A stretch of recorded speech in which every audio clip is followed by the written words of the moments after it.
문영배 헌법재판소장 권한대행이 13일 열린 8차 변론에서 충격적인 사실을 밝혔다. 탄핵 심판이 헌법재판관들의 독립적인 판단이 아닌 내부 TF에 의해 기획 조율돼 왔다는 점을 시인한 것이다.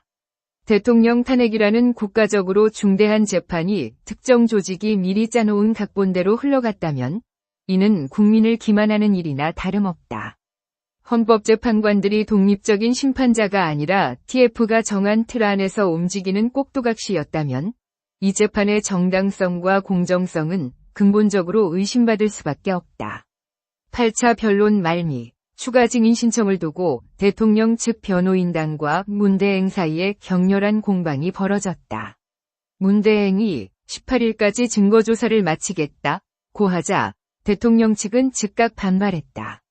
14일 평의에서 추가 증인 신청 여부를 결정하겠다고 해놓고 18일 증거조사를 강행하겠다는 것은 증인 신청을 배제하겠다는 것 아니냐는 항의였다.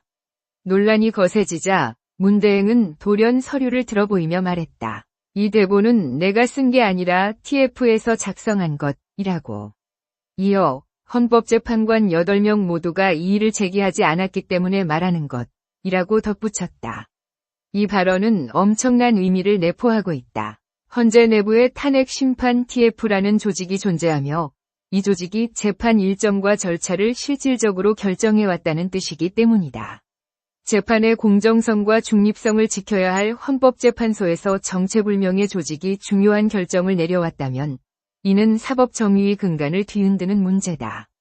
탄핵 TF는 무엇이며 누구인가 헌재 내부에서 재판 일정을 기획 조율하는 조직이 존재한다는 사실이 확인된 이상 국민이 궁금한 것은 단 하나다.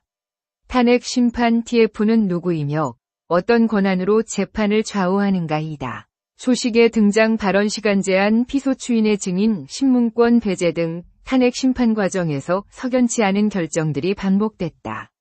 이 모든 결정이 재판관 개개인의 독립적 판단이 아니라 TF에서 나온 것이라면 그 자체로 재판의 공정성을 심각하게 훼손하는 사안이다.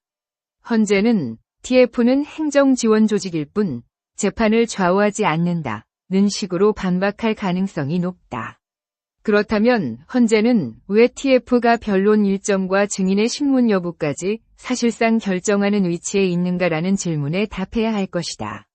만약 행정지원을 빌미로 재판 절차를 좌지우지했다면 이는 헌재가 헌법상 독립성을 스스로 부정하는 것이나 다름없다. 김정원 사무처장은 TF 명단을 공개하라. 지금 헌법재판소는 심각한 신뢰의 위기에 처해 있다. 탄핵 심판이 시작된 이후 국민은 재판의 공정성에 대한 의구심을 거두지 못하고 있다. 그리고 이제 그 배후에 탄핵 심판 TF라는 보이지 않는 손이 있다는 사실이 드러났다. 헌재가 국민의 신뢰를 회복하려면 즉각 조치해야 한다. 김정원 헌재 사무처장은 탄핵 심판 TF의 명단을 공개하고 이 조직이 언제 구성되었으며 어떤 근거로 재판 절차를 조율해 왔는지를 상세히 밝혀야 한다. 만약 헌재가 이를 끝까지 숨긴다면 탄핵 심판의 공정성은 완전히 무너지고 말 것이다. 탄핵 심판에서 중요한 것은 결론만이 아니다. 그 과정이 공정해야만 국민이 그 결론을 받아들일 수 있다. 헌재가 이 기본적인 원칙조차 지키지 않는다면 어떤 결론이 내려져도 국민의 신뢰를 얻을 수 없을 것이다.